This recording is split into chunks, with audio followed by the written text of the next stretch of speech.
welcome back as Quickshot and I are joined here by Jess's after that victory. Impressive play from you guys once again. What was the game plan going into picks and bans? We kind of knew what Moops was going to play, and we banned his Gragas, and since Kale and Six is nerfed, we kind of knew that he was going to pick Lulu. And I've been practicing some champions against Lulu, and I think it was fine. I mean, I died once from the gank, which was, in my opinion, unexpected, because I'm always thinking that Nocturne can never gank early. I always have that mindset, so I was just like, I don't even know. I didn't even flash until like really late, until after I got feared, so it was really dumb.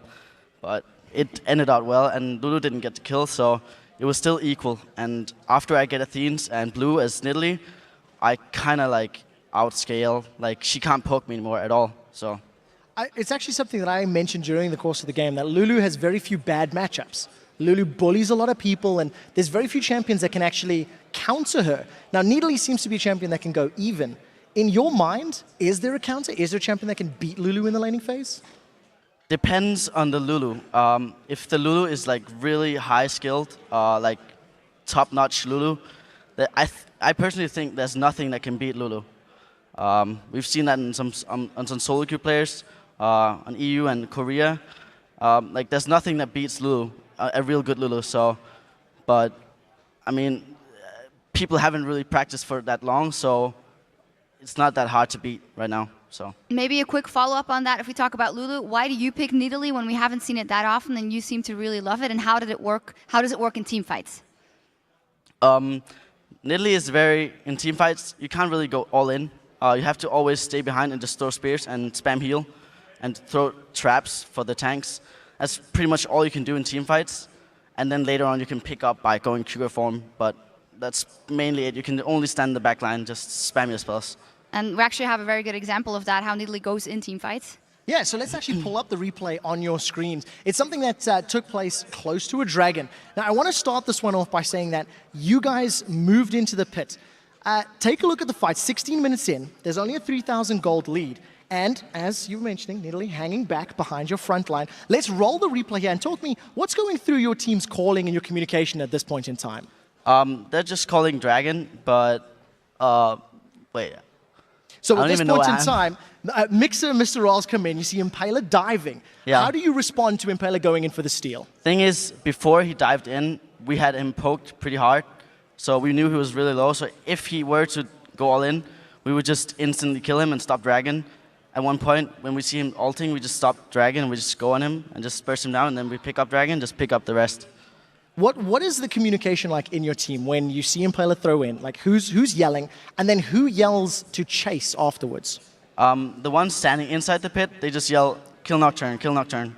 And then we just all say, okay, can we catch these guys? Yeah, we can catch them, go, go. They, of course, had another threat there, Zac, something we haven't seen that often either. Is that something you specifically geared up against, or was it not that big of a threat? We had no clue that they were going to pick Zac and Nocturne, but they're not that strong picks, like they're tier 3 or something. Like, they're pretty low tires, and we weren't really scared going up against it. Like, we had no clue what it could do, but we knew after lane phase that we had pressure in every lane. Like, there was no way they could do anything. So Zac didn't really come into play at all. I have to give you guys props and credit for the pressure you had in the lane, because it seemed as though you guys were playing fairly safe for the most part. And it was only when a dragon was available or a buff was up that you wanted to steal that you challenged for. Was this a conscious decision, considering you lost to Alliance playing a little risky last week? When we played against Alliance, our risky plays and our aggressive playstyle even surprised me. Like, I was thinking, wait, what? Because everyone's making like really aggressive calls, and then I'm thinking for myself, what is this? We've never played so aggressive. And then we started getting hyped and getting unfocused. So I don't know. This game we probably just thought of more like playing more safe and doing more safe things to not become overhyped. So tomorrow, not too aggressive versus Alliance, because you, of course, have the rematch again coming up. How do you think you will do versus Froggen? Against Froggen, well, right now, the mid lane and, well, the solo laners the solo lanes are pretty boring because there's not much kill potential, like 1v1, so it's usually just farm, wait for gank, objectives, nothing special. So going up against Froggen is not going to be that big of a deal. So. Not that big of a deal. Well, we'll see. Congratulations once again. Great game from you. And now we're going to check in on what the fans are saying on Twitter. Of course, earlier today, we asked you to tell us who has been your European LCS top lane MVP so far and why. And here are just a few of your answers. The first one is from @LolJeturna. Top lane MVP in the EU LCS has to be Kevin. His stats make him stand out in a field of top laners that all lack major impact. I'm chiming in on this one because I completely agree. I think Kevin's a player that we don't necessarily hype or talk about too much, but he's got the least deaths, the most kills, second most assists. He is phenomenal in the top lane. I would also say that your teammate Freddy is probably next in line if I were to give a silver medal. Yeah, and you spotted that because our second tweet is from @7UC Dark Phoenix. My EU LCS top lane MVP has to be Freddy122. His Renekton was excellent, and he is the most consistent player in all the LCS. He is, of course, your teammate, so what can you say about Freddy? Freddy is really, really good in this meta. That he's really, really good at tanks. Like, he's really top level.